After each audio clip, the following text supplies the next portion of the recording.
don't read the newspaper, you're uninformed. If you do read it, you're misinformed. What is the long-term effect of too much information? Information, I just need some information. I've been dying. Is it lack of education? I've been reading without any transformation. I'm addicted.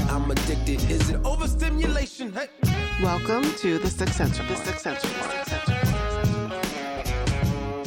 Hear ye, come one, come all. You are listening to the Sixth Sense Report with Joel Nikoloff and Darnell Samuels.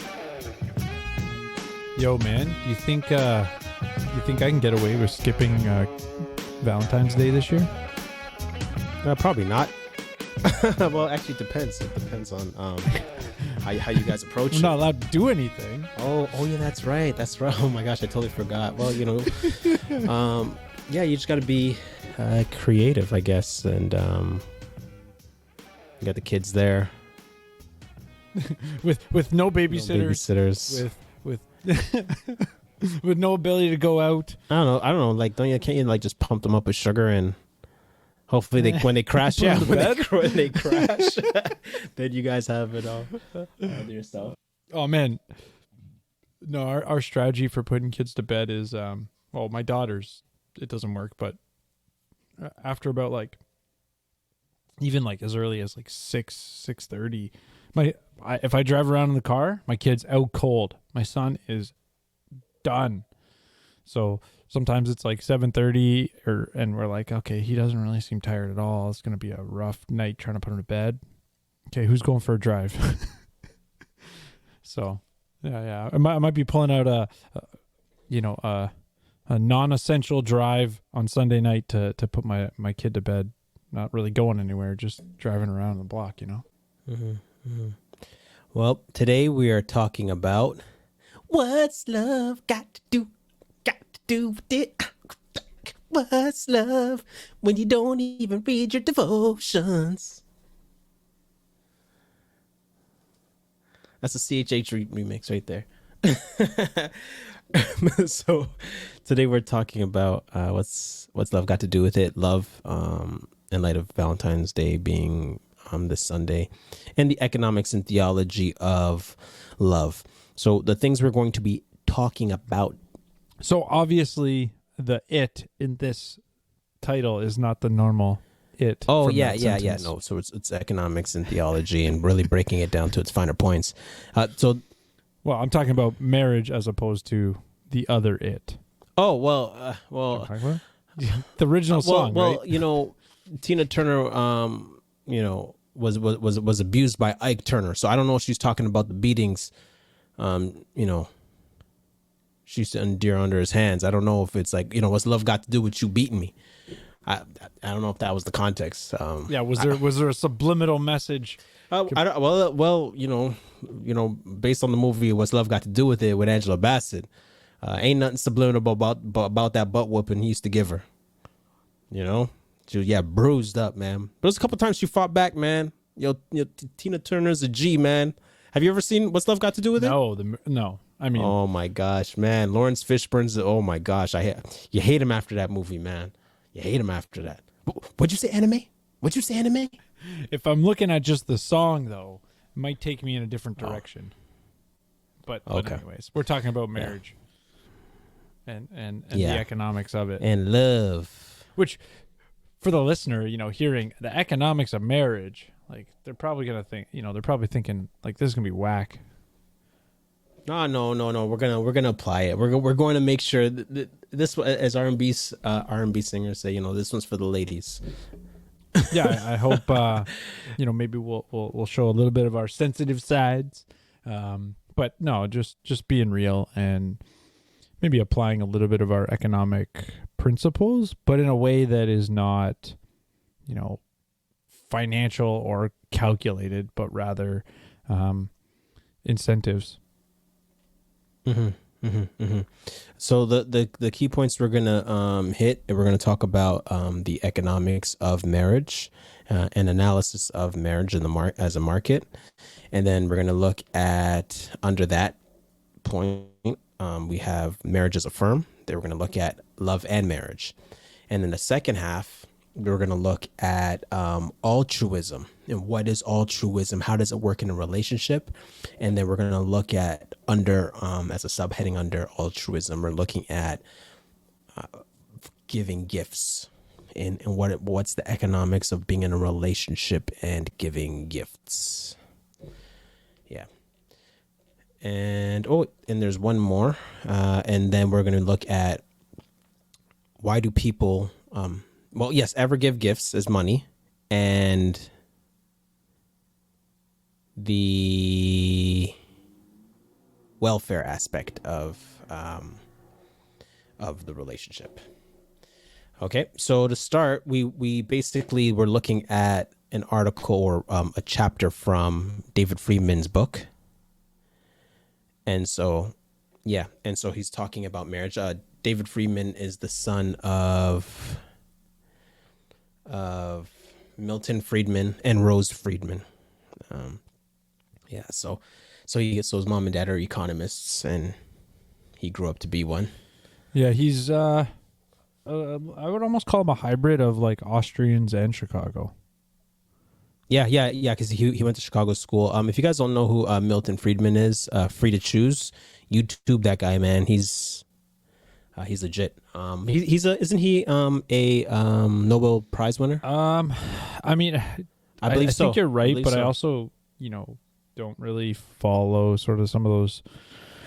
I think there's even like, Nobel Prize of Economics. There's sort of, I don't want to say criticisms of it, but the concept is a little bit funky. But anyway, okay. Well, he got the award. I don't have one. He has one. So let's give the man credit. No, he whatever that. Let's just say whatever that award, pertains to. There's a level of he is definitely one who deserves it.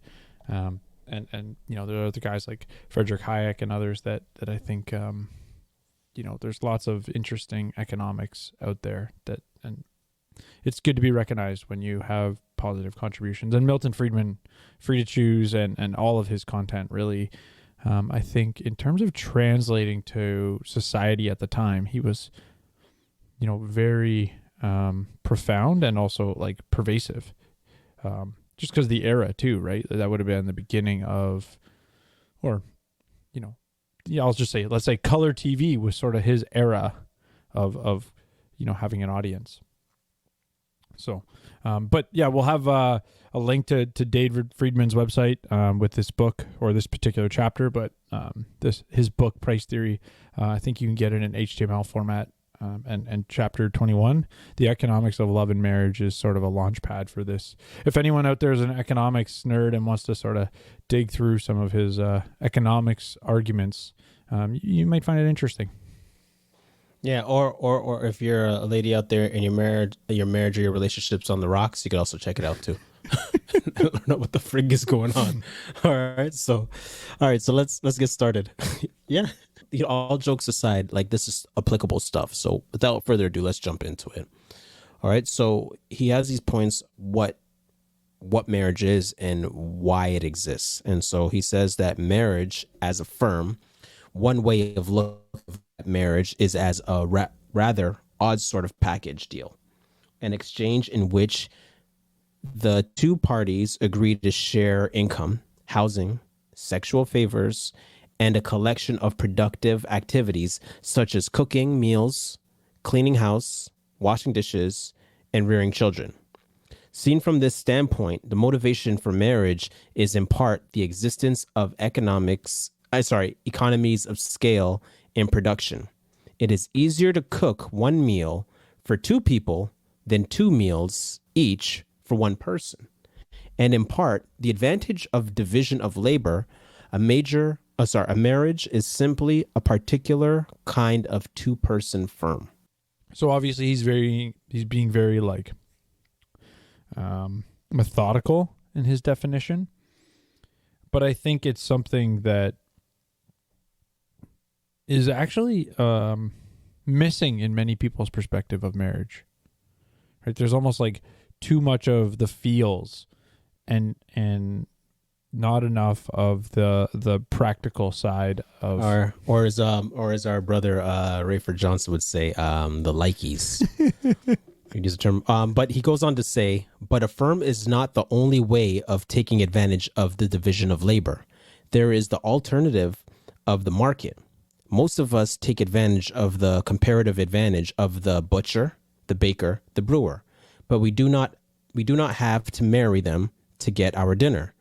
The wife in a traditional marriage may have a comparative advantage over the husband in cooking, and the husband might have a comparative advantage over the wife in carpentry. But outside of the household, there are surely better cooks and better carpenters than either of them. Why does the couple limit itself to division of labor without the household? Within the household, sorry. Yeah, I mean, it's I mean, I think if you had enough money, you would pay someone for all of these things. Just look at, any of our celebrities. How many of them have live-in nannies or, groundskeepers? And so to some extent, it's a matter of limited resources, right? We tend to, I'd rather pay a plumber and do the carpentry myself. But I can't afford both. Yeah, but you know what? I also love the point that he made here that was helpful for me when he said that it's easier to cook one meal for two people than two meals each for one person. Right? So when you get together, you're like, oh, wow. Like, yeah, that's a little thing. It's a minor, little, simple thing. But you're like, actually, yeah, you're making dinner for the one person or whatever, for two people, but it's the one time and it carries through or whatever the case may be. But Joel, let me ask you, what advice would you give to someone who wants to start a marriage firm? Or wants to start a marriage and looking at it like a firm?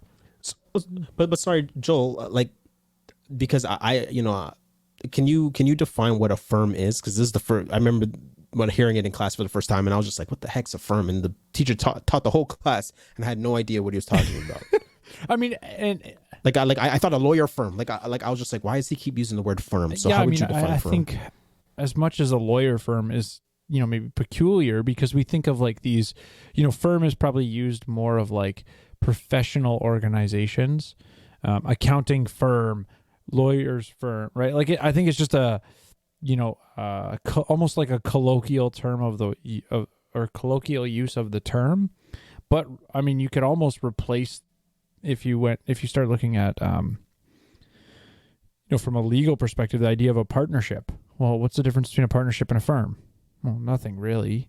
And the, from a partner, without getting too technical, but from a partnership perspective, the government or when it comes to taxation and things like that, even legally, you don't have to have a contract, a written contract to be considered a partnership.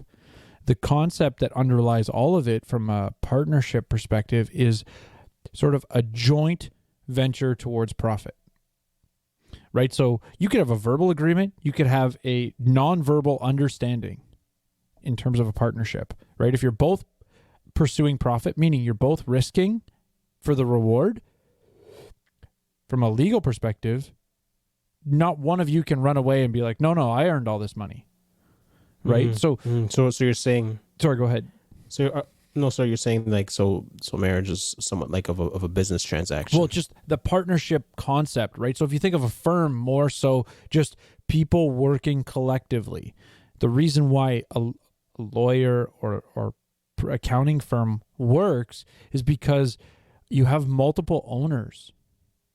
And so that's why firm sort of works with a marriage, because you don't have, it's not like a, corporation where you've got, or even a small business where you normally have one owner and a bunch of employees.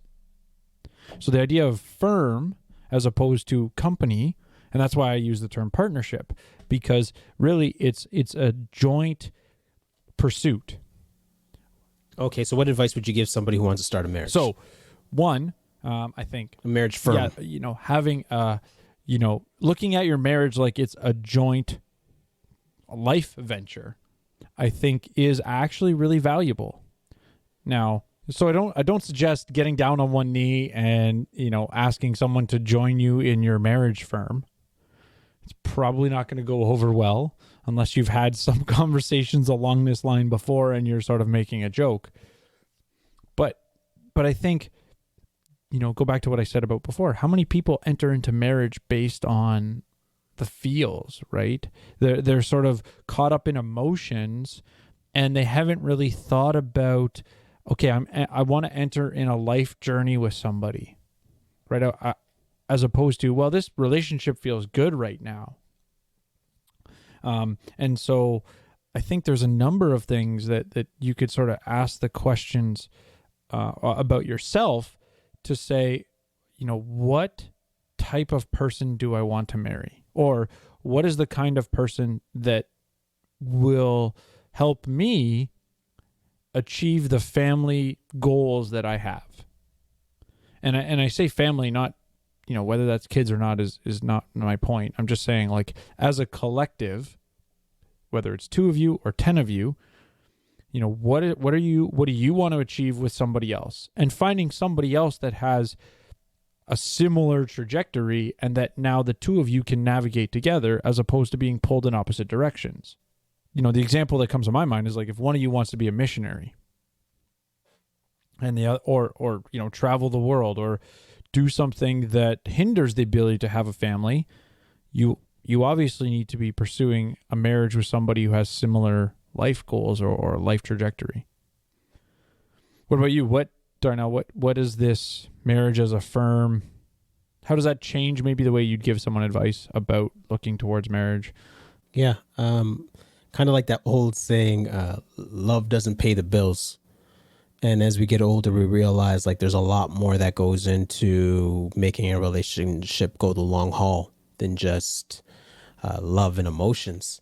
And so, like, I have young people in my life, young men, young women that I've seen grow up, and then they've gotten married, and we talk a lot about relationships. And so my advice to, like, the ladies, I would say, is drop that chic and get with the geek. All right. So you just, like, you got to know your market value, right? If we're going to use economic terms. So, like, you have all the power until you say I do. And so that's what I would say as a woman, women have all the leverage in the relationship. And so I have this saying, and it goes like this: never underestimate the power of the vagina, right? Never underestimate the power of the vagina. And what that means, Angel's like, unpack that. What do you mean? Unpack that. So the point is this, that a woman's vagina is what the guy wants, and he will do anything to get it. So if he's going to do anything to get it, you should use that as leverage. And that you should be making all the demands and having all of your demands met before you sleep with anybody, right? You set the terms in the start. Close your legs, close the deal, right? And if he leaves, that he really wasn't for you.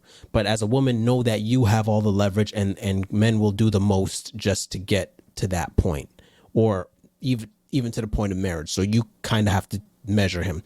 But as soon as you give in, you lose all your leverage. For the fellas, I would say, like a wise man once said, Who was that? Never wise trust man? a big butt and a smile. Right? I think it was BBD, Belle Biv DeVoe.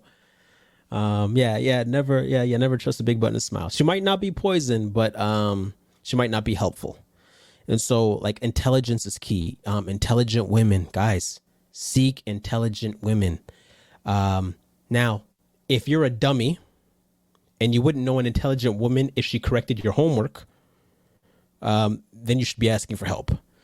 Preferably a woman of Titus 2 status. I hope you guys are taking notes, man. I'm teaching a class right now, man. I'm about to write a book. So look, if you as a guy and you're only stuck on TNA and you can't identify an intelligent woman, then you should be asking an older woman, a Titus 2 woman, who can help help point you in the right direction and help you see what a good woman would be for you. And so the idea is this: men know men, women know women. So as a young lady, if you want to know if a guy's legit, ask an older guy. Ask an older guy that you trust to come in and be like, okay, well, let me just see this guy.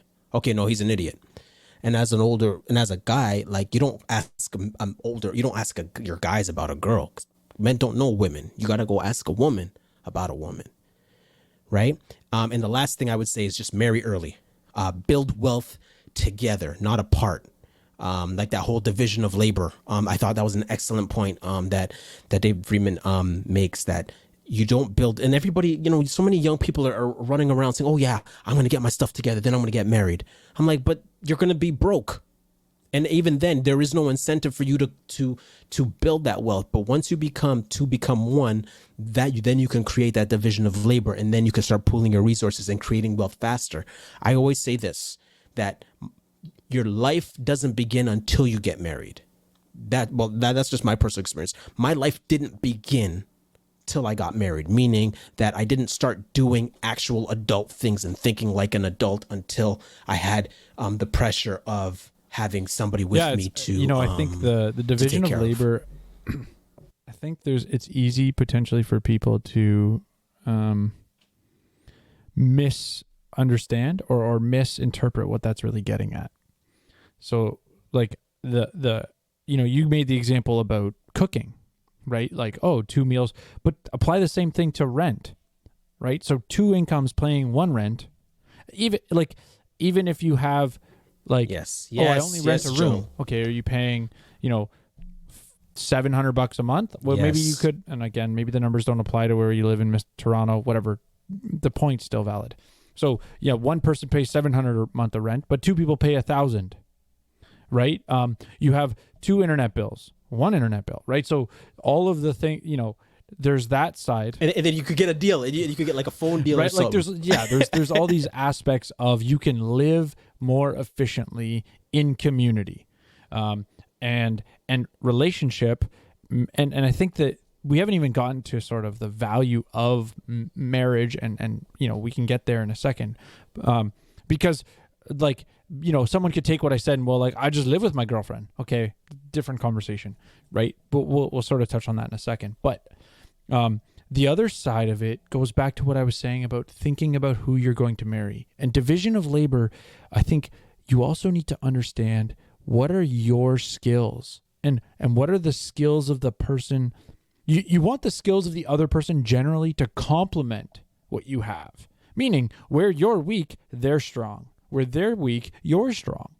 Because the whole idea of division of labor is you specialize in different things. There's no point in being mediocre at everything so that, okay, everybody's responsible for shoveling the driveway. Everybody's responsible for taking out the garbage. Everybody's responsible for cleaning up the house. Like, you become more efficient as some of you specialize, and in some things, and others specialize in others. That's the principle of division of labor. So I think it plays into choosing a mate, where you recognize, what are the skills I have, and how does that fit with what I'm hoping for? I think it helps you to, as we move into the next question, like, what is love or altruism? Having the right perspective of your partner, that they don't need to be as good as you in everything. You actually don't want them to be as good as you in everything, because, potentially now you're competing because you're both experts.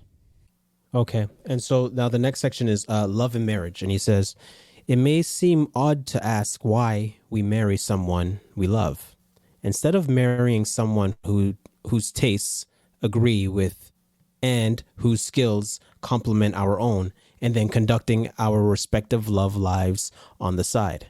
But it is a legitimate question. So he says there are 2 answers to this. So the first is that love is associated with sex, which leads to children. So parents much prefer rearing their own children to rearing other people's. And as much of child rearing is most conveniently done in the home of the rearer. So it is convenient to say the least, if a child's parents are married to each other. And then the second point was that that love reduces, although it does not eliminate, the conflicts of interest that lead to costly bargaining.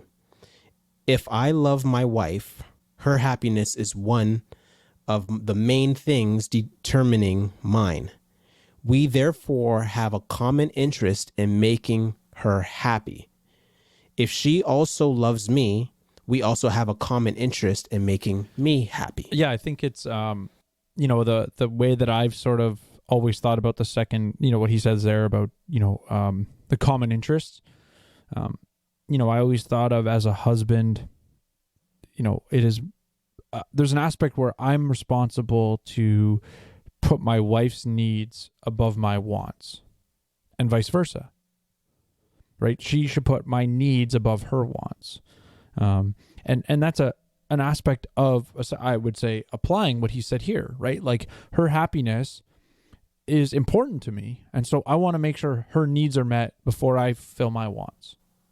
Okay. So like people are caught up in this idea of love. So you sound like you guys, well, how long you been married? Just over, about 5.5 years now. I was going to say 5 years. Oh, you're 5? Yeah. You're 5? Oh man, I'm 8 in March. Yeah. You're right around the corner. Yeah. My 5 year, we were planning to do something a little bit more extravagant, but good old COVID blew that one up. I'm 8 in March. I know, man. But no, we actually, my wife, she like, so my wife for our anniversaries, we had this idea. I don't know if it was her idea. I want to say it was I probably should say it's my idea because it'll sound bad once I explain it. Basically, we'll save that for the last question. But okay, so what is love? What is love? Yeah, I think a good thing for people to realize is there's many different kinds of love. And if you look at like historical languages, Greek being an example, there's so many different Greek words to mean love. And especially, you think about sexual, right? There's the word eros. But there's, family love. There's, and then, the one for most Christians would be agape love, right? That is sort of this sacrificial, perfect love from God. But the reason I bring that up is to say, we use the same word to say I love my wife and I love cheeseburgers, right? But that word itself can sort of be, I don't want to say overused, but it doesn't totally communicate, well, okay, how do I differentiate between these two things that I'm using the same word for? And so I think there's many times there's the emotional side for love, and I don't think you can survive a marriage that lacks that. Or I shouldn't say survive. I think because my first instinct was to think of like arranged marriages. Did they start out with emotional or does that develop? And so my point is that to have no sort of emotional connection to be married till death do us apart, I don't think that would occur if you lack the emotional side.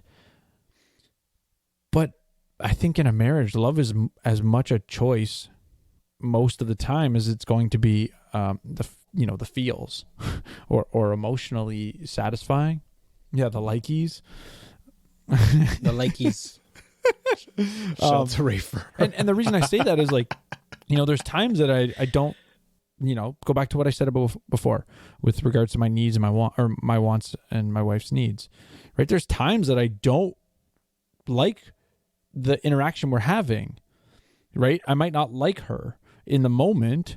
I'm frustrated with her, but if I love her, I might need to bite my tongue and not give in to my want to, rip her head off and go, okay, if I really care about being productive in this scenario, I need to shut my mouth and think about how to effectively communicate so that actually what I care about, which is, moving forward or moving past something or let's say even creating change, is actually received productively. And if you don't care for the other person and all you care about is yourself, you're just going to blow your lid off and rip their head off because it makes you feel better, right? You got the emotional outpouring that satisfies you. But so to me, that's where like love is a choice, because I'm choosing to make the better decision as opposed to satisfy myself. I mean, I know that's probably a very like methodical or analytical answer. I don't know. What do you think of like, okay, what is love? Or, love is not, what we find in the R&B songs. But it's funny. I was thinking about that question and it reminded me of, for those of you guys who don't know, I wrote a rap song, for Tyra a long time ago. It's floating around online. Actually, I took it off. I took it down. So really go look for the rap song. But I wrote a rap song for Tyra and made a music video of it. And in the song, I say, love cannot be found in a person because God is love and there's only one version. Come with me, we can go on an excursion, explore the Trinity and all three persons. And so when I say that, I'm saying that if God is love, then we can't fully love another person without him working in us. And so it's easy to love someone when, things are going good. But when times get tough, you're going to need a power from outside of yourself. And so I think the key point is that I want to hit is just to make sure that, you acknowledge that, you're broken and that, you're going to need help doing this. And it isn't everybody has the ability to love. I personally, in my personal conviction, I don't believe that. People love in varying degrees, but, we need the grace of God to do it really well. And so the last question we're going to jump into is we're looking at the idea of, let me make sure. Okay, so we're looking at altruism, right? So the second half of the discussion. So the economics of altruism, the analysis of rational behavior by an individual who values the welfare of another. So again, altruism is someone who values the welfare of someone else, is basically called an altruist. So it is possible to use economics to analyze the rational behavior of an altruist and of the person whose welfare he cares about, and in the process to derive some surprising results. Right? So the idea of breaking down what that looks like in regards to money. So for example, he says, in the first part of this chapter, I asked why marrying for beauty is generally considered better than marrying for money. We now have a possible answer. It is widely believed that beauty is and wealth is not one of the things that makes men fall in love with a woman. So our analysis of altruism suggests that people will work together much more easily if one of them is an altruist with regard to the other, since it is then in the interest of both altruist and beneficiary to maximize their joint welfare. I think he's sort of speaking to, the history as well, right? Like historically, I mean, if you remove ourselves from, modern era where, women have become empowered and I don't, that's a good thing and when I say empowered, like, there's tools available that if a woman was to have a child by herself, she can survive without, like historically speaking, like, I don't want to call it a death sentence, but like being a single mother was almost like, it was impossible almost, right? Like you would essentially be living off of the community because of the way, the culture worked historically. And so how much of that is sort of ingrained into this cultural conversation that he's, or the culture that he's describing, is sort of what went through my mind. But I say all that because, you look at the history, even, what was the purpose of marriage, right? We talked about marriage being an institution, I think with Joe Boot. Not extensively, but we touched on it a bit. And there's an aspect of that because of if a woman was to get pregnant outside of marriage, that was very difficult for her in going forward, right? Like getting married after that was almost impossible. And not almost impossible, that's not the right words, but you're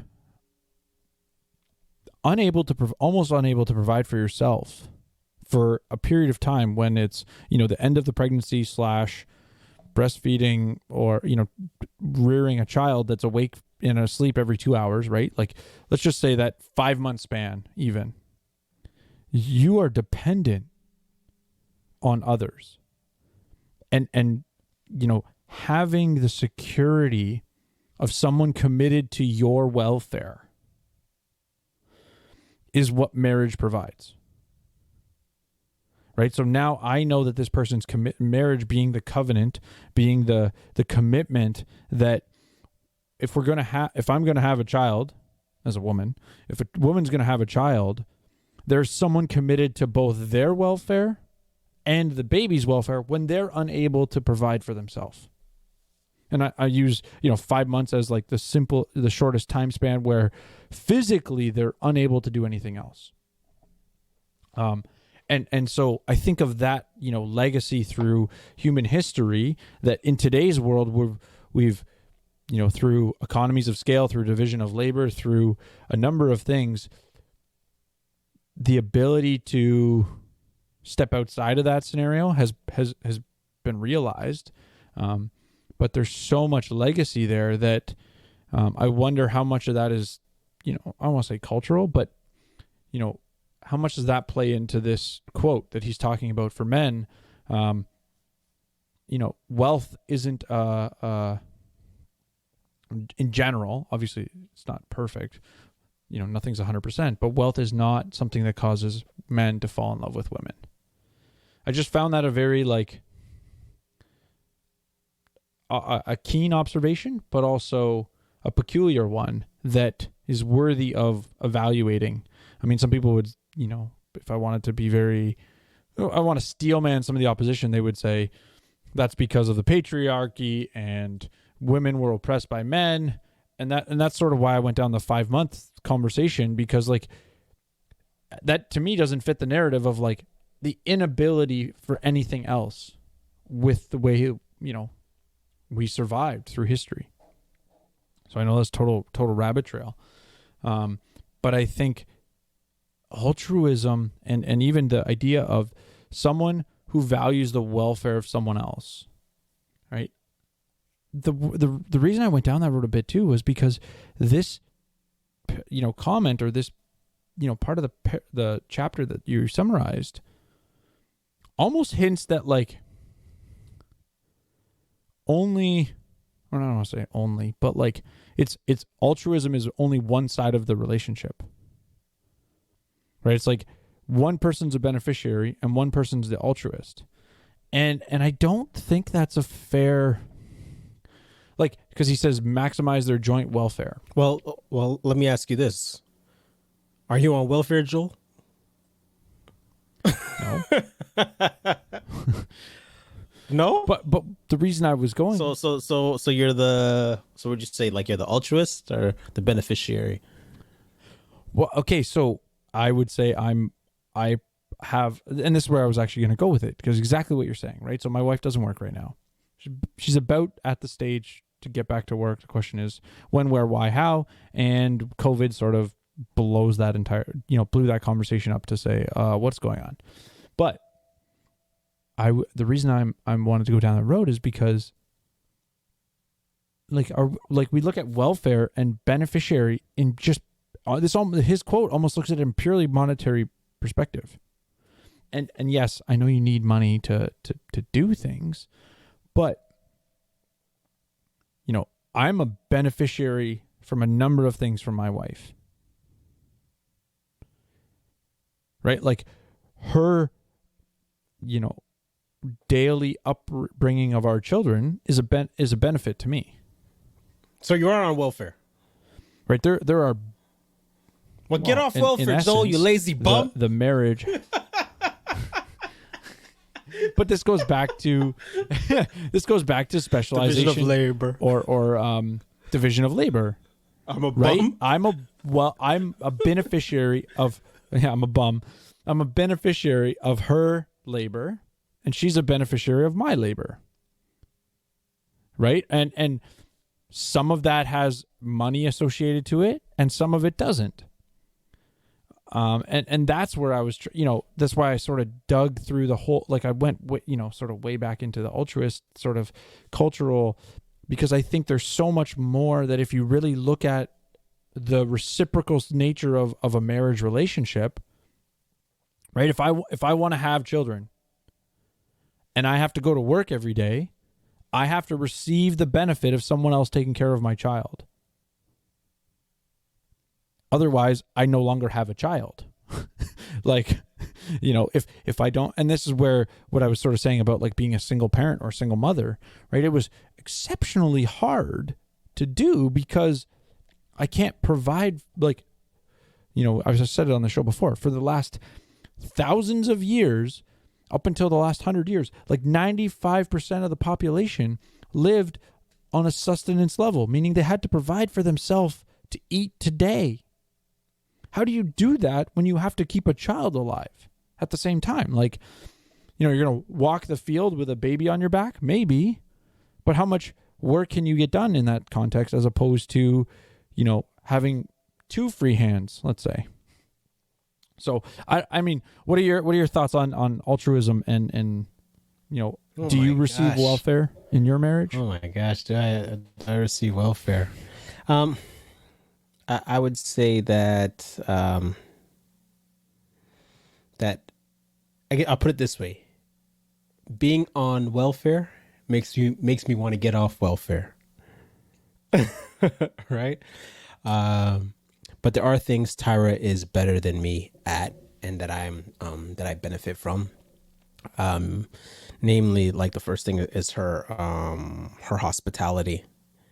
So prior to our marriage, eating wasn't something I took seriously. You know what I mean? I only ate like to stay alive. I didn't really I just didn't think about it. I just ate just to play video games so I could just, play video games. And then when she came into my life, she got me into taking meals seriously, and she takes it seriously. Ingredients, how things are prepared. So she actually studies the stuff. She looks at, the chemistry of how certain ingredients mix. And so I've cleaned up my diet. I'm feeling a lot better, and so forth. So in that way, like she feels, and this is her words, not mine. She feels at peace, and she feels comfortable, and she feels in her zone when she's in the kitchen cooking. Now, I'm not saying that's what every woman should be doing, but Tyra has the gift of hospitality, so she's at her best. She's in her zone. She's most comfortable when she's in the kitchen, whipping up something, creating something, perfecting a recipe. So you guys so those who follow me on social media, you guys will see me posting the do goodies. Yeah, the desserts, the do goodie desserts. So like I'm the official taste tester in my home. So in that way, I'm definitely on welfare. And sometimes I don't think I'm getting off. I don't think I'm getting off. Yeah. I don't want to stop that one. Taking handouts, but the other side of like the beneficiary, and looking at that relationship, like part of the altruism is this, like I think of the term reciprocity.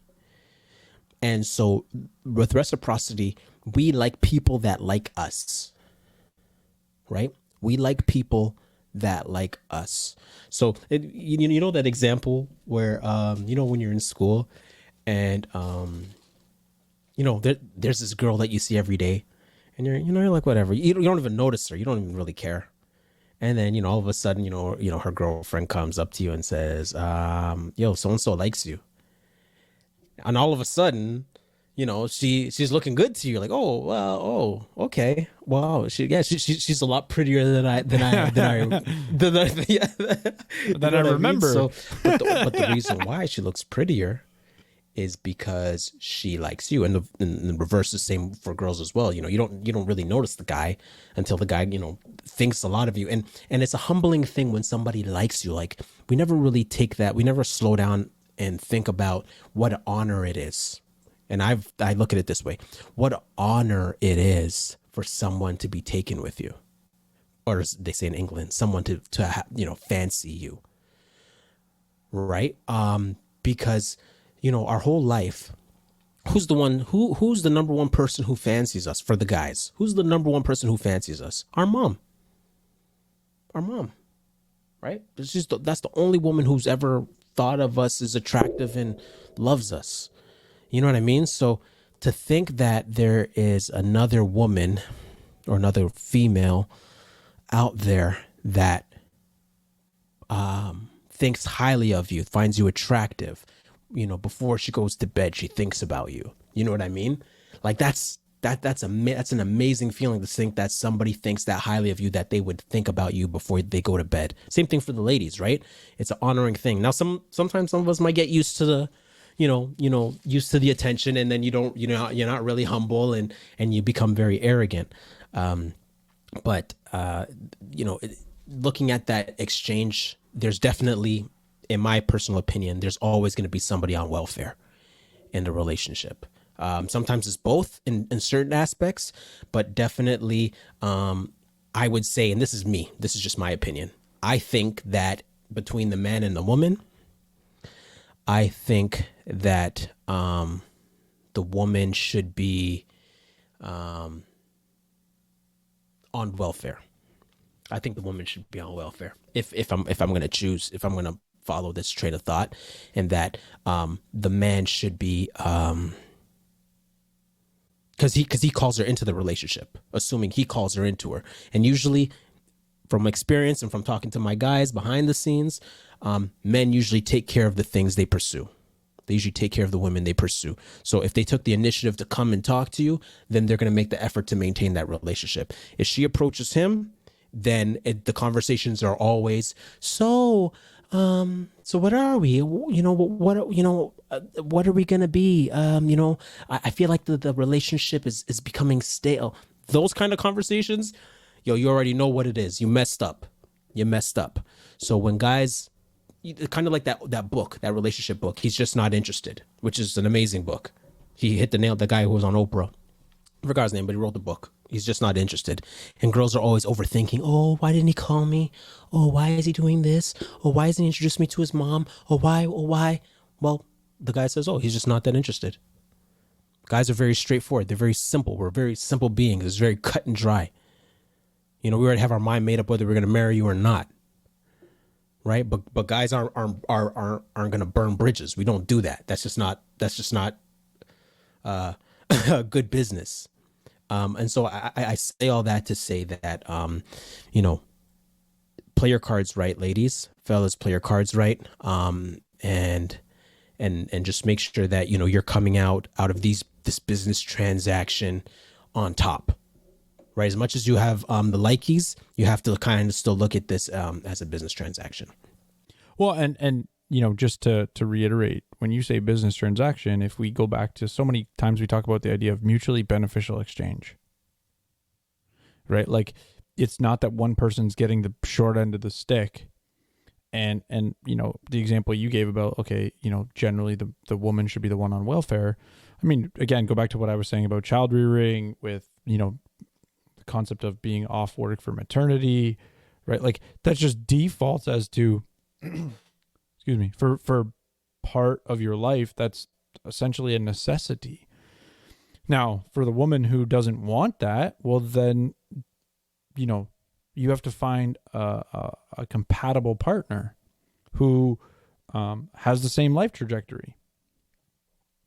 Right? If you don't want to have kids, you got to find someone else who doesn't want to have kids. If you do want to have kids, but flip it around. The one thought that came to my mind: if you've got a male parent who wants to be or a father, I should say, who wants to be a homeschooler, well, then obviously that would invert the concept, and that might be what's right for your family, but that would essentially come probably after the maternity phase. Yeah, because someone's got to work in that phase. But sorry, just to be clear, when I say welfare, I'm not talking money. I'm talking about attention. And you could write this down. The person who calls you into the relationship is responsible for maintaining it. And so the reason why I say a woman should be on welfare, because if I had a daughter, I don't want her pouring out for some man. You feel me? You know what I mean? So I'm talking even I don't even have daughters, but I have young ladies in my life that I disciple and I care deeply about. I have goddaughters. And so I would prefer if that's the altruism beneficiary, I would like to see these young ladies in my life. I would like to see them the beneficiary. Maybe I shouldn't say I'd like to see them on welfare because that doesn't sound right. But I but the beneficiary, yeah, no, that's not what I'm saying. But I'd like to see them be the beneficiary in the relationship that they're benefiting. Because if it's, and nothing is 50-50. And I always say that marriage is not 50-50, right? It's not about a compromise. It's about sacrifice. And we know this because we have brothers and sisters, and nothing's ever 50-50. And for those who've been married, ain't nothing ever 50-50. And we're going to get to that. But let's move to this next point. So lastly, we look at why do people ever give gifts? Okay, so why do people ever give gifts in any form other than money? If, as we normally assume, each individual knows his own interest, surely he is better off getting money and buying what he wants instead of getting what the donor decides to buy for him. So there are two obvious reasons to give gifts instead of cash. The first is that the donor may believe the recipient's objectives are different from his own. I may give you a scholarship, but not because I like you, but because I want there to be more educated people in the society, or more smart high school students going to my alma mater. And then the second reason for giving restricted gifts is paternalism. If you believe that you know better than the recipient what is good for him, you will naturally want to control how he spends your money. The obvious example is the case of parents dealing with children,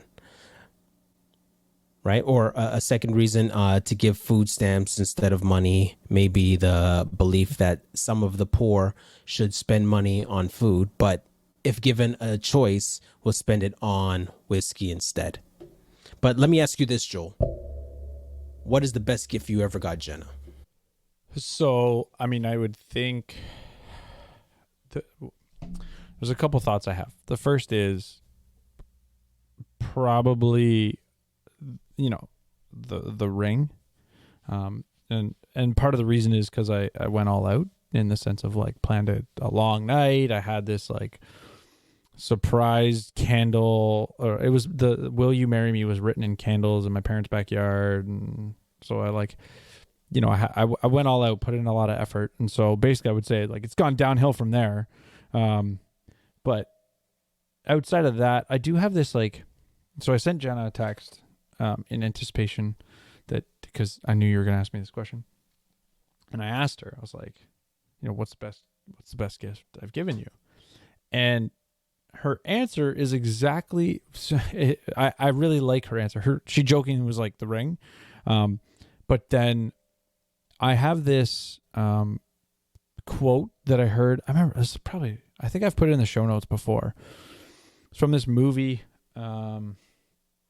and I can't think of the characters right now. I want to say Forrest Whitaker said it, but I could be wrong. The quote is, "A key to a woman's heart is an unexpected gift at an unexpected time."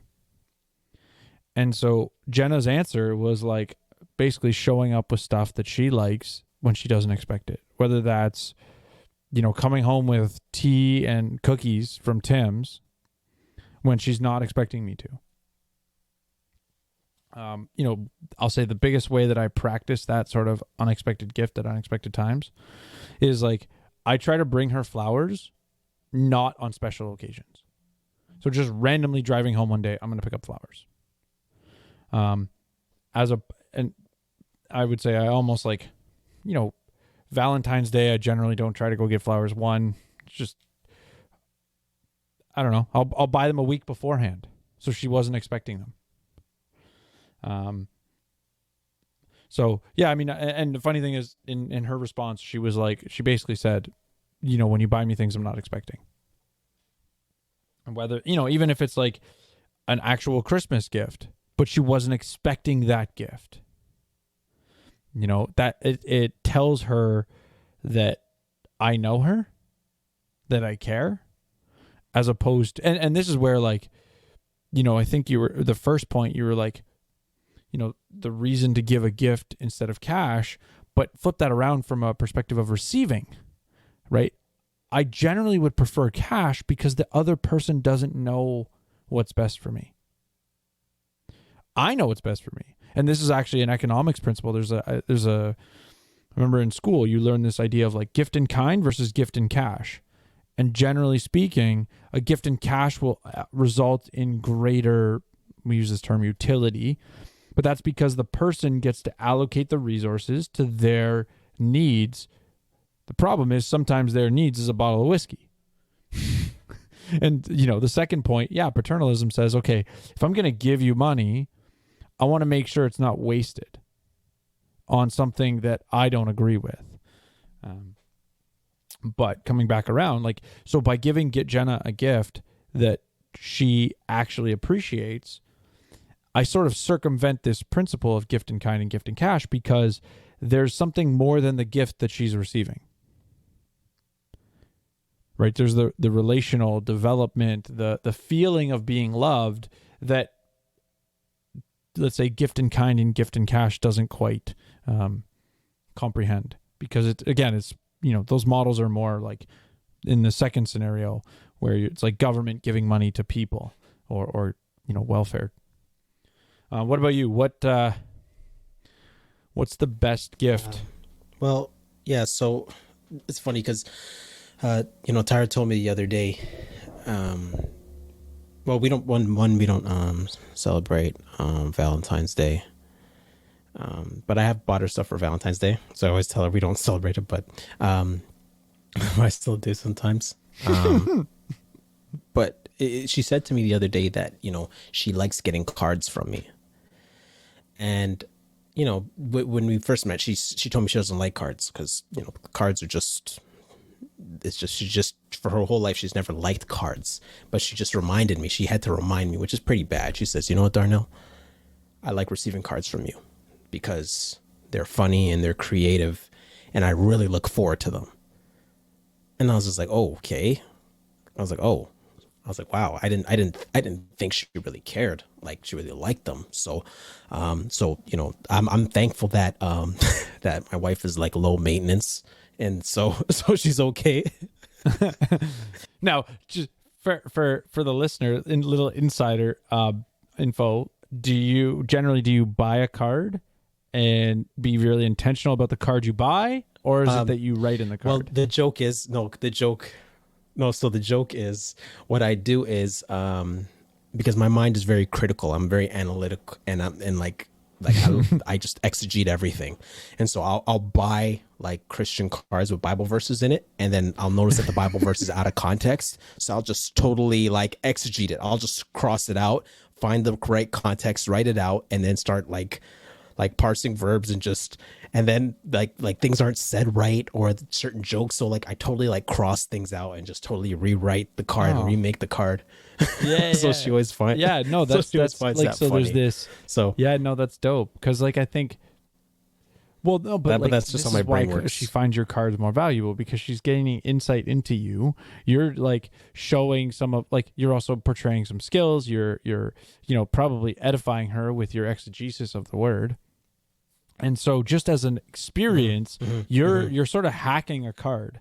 Like if I use a hack in the sense of like you're using the card outside of that's a good context. word. That's a good if anything, word. you're actually like undermining the author's intentions. But yeah, no, I think I don't think you've transformed her perspective of cards. Right? She doesn't care to get a card from anyone else because what you do with unless she gets a card that's a Christian card and goes, oh, what would Darnell would do with this one? Like, I think for the most part, it's just the way that you give cards is so unique, and it portrays parts of you that she appreciates. Yeah, and so I'm thankful for that, and I guess just to tie back to the first point about when you get into a relationship and like weighing the pros and cons, and so Tyra's low maintenance, and I think about just a funny joke in the movie Good Hair, right? In the movie Good Hair. Which is about black hair, and it's by Chris Rock. It's really funny, and it's very sad at the same time. It's funny, it's sad, it's edifying, it's deep. But it's basically about black hair, black women's hair, and black culture, and perming, and weaves, and all these things. And he said something that ties into economics. And I guess black people will be able to relate to this. And maybe, actually, you know what? Maybe some white brothers as well. Will be able to relate to this. So when you are pursuing a black woman, there's something that goes through a man's head. When you have to look at her hair and you have to think, can I afford that? Can I support that? It's funny, but it's true. I was not expecting and I was watching it. I was just like I was not, when you were like, when you're setting this up, that is not at all true. where I was thinking you were going. Not that I had any expectations, really, but yeah, no. So even for a white guy who likes black girls, like it goes through your mind, and you look at her hair, you're like, okay, I see your hair, but what's going through a guy's mind is like, can I afford that? Because if we hook up, I got to start putting out money, and some weaves cost $500. Right, depending on the maintenance and the upkeep, and of course you kind of got to think, okay, well, what's under the weave as well? Are you willing to deal with what's under it? Yeah, should you be giving a plug to our our homegirl who's in that world, Deanna? Who? Oh yeah, yo, yes. Braids, what was it? Braids yeah, made we'll perfect. Throw that in the show notes page. Don't worry, we gonna shout out the end. yeah, we gonna throw in the show notes if you're trying to get a braid up or get your weave done or whatever the case is. She's got tutoring classes. Like, dude, yeah. Oh, she's teaching classes, yo. Yeah, she's teaching classes, yo. Shout out to Deanna Johnson, yo. We love you. yeah, she's solid. So, and for the white brothers who want to save a little money economically. Yeah. Yeah, you got a black girl. Yeah. Jungle fever, right? So the idea is just that you see a black woman's hair and you got to think, okay, am I willing to deal with that? Whether it's high maintenance or low maintenance, it's not just her beauty, but you're looking at her hair and thinking like, okay, what am I willing to deal with? And these are just like some of the economics. If I'm defining economics as the science of making decisions, the reallocation of scarce resources as well. But thinking about like, it isn't just the likies, but you're like, okay, can I financially manage this? So to answer the question, Joel, what's the best gift I ever got, Tyra? She told me it was a bracelet, a Pandora bracelet. It was a charm, actually. It was a charm for a Pandora bracelet that I got her. And Joel, you know this, during the year I was sick for like a year and a half, when I was in that really dark place, wasn't working, wasn't going to church, wasn't going to school, depression, just, man, I was dead. And so Tyra took care of me during that time. And then, we were strapped for money because I wasn't working. Church was supporting us, straight diaconate fund. The church was paying our bills and dropping off food. But I bought her a charm, a nurse charm, like a nurse charm to put on her bracelet. And we didn't have much, but in that time I wasn't even leaving the house in the room, and I left the house to go buy her the charm for her bracelet, and she really liked it. She loved it because it was just a reflection of a dark time where both of us were sick, actually, and we didn't have much money, but it meant the most to her that that's a symbol of, you know, her love for me and her taking care of me in my time of need through sickness and in health, right? So that was, she loved that. Yeah, so it almost has more value now than it did at the time, because it's sort of reflection on that you know, tough time you went through. Actually, you know, in terms of sort of flipping it around, I almost want to say the best gift my wife gave me was sort of this year. So go back. Remember, I started to talk about anniversary. You said save it till later. So we sort of came. I don't know. I was starting to say I want to take credit for this because I almost want to feel bad if my wife takes credit for this idea. But we collectively came up with the idea that like we rotate who plans our anniversary every other year. And this year I was sort of, okay, 5 years, like, let's do something big. Like, let's go to Montreal for a weekend, or like, you know, first time having our kids, you know, babysat and go away. And then COVID. And there's like nothing. So it's my year. I'm supposed to be planning it. You know, first the 5 years, I'm supposed to do something big, or I wanted to do something big. First couple of years, you know, we're newly married, just had kids, so we just sort of were like low key sort of stuff. Go out for dinner, you know, buy each other. Usually I'd try to surprise her with some sort of small gift or something. So she basically just like, I was moping because of all that's going on, and I felt like, you know, I can't plan anything. So she basically took over, planned it. We end up going to, so we drove like 3 hours to Kingston, and then rented a Sea-Doo for 4 hours and drove to the Thousand Islands.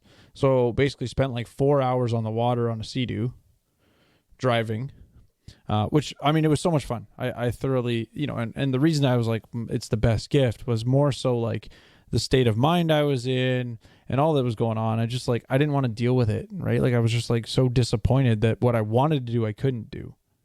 And so by her taking over and, you know, just, I mean, it was so much fun. Like, I mean, it wasn't just like, we went to this other place called Bolt Castle, which is, her actual last name is Bolt. And so there's a Bolt Castle near the, you know, pretty far past, but, you know, as I said, we were ripping on a Sea-Doo for 4 hours. We found one spot, the waves were like literally like 5 to 10 feet high. Like, it was, the waves were insane because it was so choppy. Like, we're basically getting into like almost the St. Lawrence River area. So it got pretty crazy and it was a lot of fun. But yeah, that's just a random story that I thought I started to go down and circle back around before the episode finished. Okay, so what's your 2 cents on this whole thing? I think that for the listener who's not married, I would encourage you to be more intentional about thinking about what it is that you bring to the marriage and what you want in a to a relationship. To a relationship, right? Like, what are the specialized skills, right? Like, you know, there's marriages where sometimes the man is a pro cook, right? Like, there, I don't know. I recently saw Kevin O'Leary referencing the fact that like he cooks all the time. He's the chef in the house, right? Like, maybe that's a skill set you bring to the marriage. So just note, like, thinking about it sort of, I know we're sort of saying like be more methodical or economical with regards to marriage, but I think it's the intentionality of and understanding how the relationship is going to play out that also sets you up for more success through your marriage, right? Your first couple years will be hopefully less bumpy when you've had that intentionality and you're not sort of wrestling with your spouse wanting to go in a different direction, because you've already thought through where the differences are, where the similarities are, you're pursuing a spouse that actually aligns with where you're going, as opposed to pursuing the feels or the likes, or the likies, I should say. And with regards to, the people that are already married, take stock maybe of your wife's skills and your skills, and realize where you guys complement each other more. As a business, as a venture that you're on, specializing in particular areas will allow you to collectively produce more. And just when it comes, I think the other side of that is actually making sure you communicate your appreciation for those things in your spouse. Because I think it's so easy for us to take for granted the specialized skills, right? Like I see in my kids, I see so much fruit from my wife's intentionality in parenting, while at the same time, she's probably longing more and more adult conversations. The longer she's been, you got a 3-year-old and a 1-year-old, right? Like there's times when it's too much because you're an adult and you've got kids that barely respond to you. Yeah, they've started communicating, but you're like, maybe you have to say the same thing 4 or 5 times for them to like get it.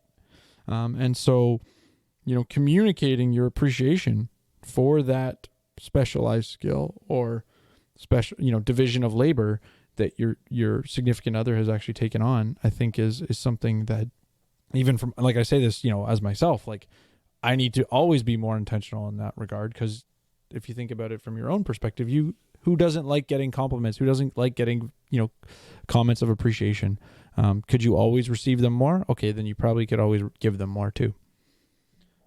What about you? What's your 2 cents? Mm-hmm. So I'll do what you did and address the married folks and then the single folks. So for those who want to get married or in a marriage, I think it's important to know that the practical function for marriage, like God didn't just do it so you can live out your wildest dreams of walking down the aisle or whatever the case may be, because you can find love apart from a relationship with a human being in a romantic relationship, but you can still find love with God. And so just know that going into the marriage, that it has practical implications for human development and cultural development, because the family is the foundation of society. And I look at Genesis chapter 1, verse 28, and it says, and this is God's plan for marriage prior to the fall. And he says, Genesis chapter 1, verse 28, and God blessed them, and God said to them, be fruitful and multiply and fill the earth. And so the goal of marriage isn't love. I know it sounds crazy, but yeah, the goal of marriage isn't love. But it is for human development, cultural development. Now, of course, when we get to, Ephesians 5 in the New Testament, and it's to glorify Christ and just put the display of the love between Christ and church. But just initially, God's initial plan for all people who aren't Christians or not, coming together because you like the person, coming together, having sex, having children, and doing it in a united home. Is God's plan for the world becoming a better place, right? And then for those people who are single, I would say that being that you have to admit as a sinner, Christian or not, you have to admit as a sinner, you don't have the ability to love fully. So you have to empty yourself and let God fill you up. Like I said earlier about us not having that ability to love because, we're just broken people and we come from broken homes. And so the passage I think about is Luke 14, chapter 14, 28 to 33. And it says, for which of you desiring to build a tower does not first sit down and count the cost, whether he has enough to complete it? Otherwise, when he has laid a foundation and is not able to finish, all who see it begin to mock him. Right? Verse 30 saying, this man began to build and was not able to finish. Or what king going to encounter another king in war will not sit down first and deliberate whether he is able with 10,000 to meet him who comes against him with 20,000. Verse 32. And if not, while the other is yet a great way off, he sends a delegation and asks for terms of peace. So this is the main point. Verse 33. So therefore, any one of you who does not renounce all that he has cannot be my disciple. And so it's important to make sure that we count the cost before we get into a relationship. And part of counting the cost is being able to empty yourself and let God fill you up before you take into that venture. Yeah, I think counting the cost is a great quote. And it's something that, while that particular context was referring to like the monetary cost, I think your application is very valid, because I think too quickly we rush into things, or we make decisions without evaluating them comprehensively. And although cost is, in this sense, I think is a reference to evaluating it comprehensively. Let us know what you guys think. If we missed anything, if the advice was good, if it wasn't good, let us know. You can contact us at sixcentsreport@gmail.com. If you're trying to get in contact with me, it's DoGoodDarnell on Twitter and on Instagram, DOGUDDA_Darnell. Darnell Samuels on Facebook. And please give us a review on whatever platform you're listening on.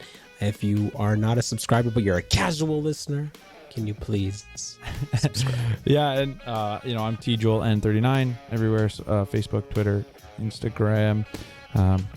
Give us, let us know if you think we're whack with our advice, if we're off base, if we missed anything.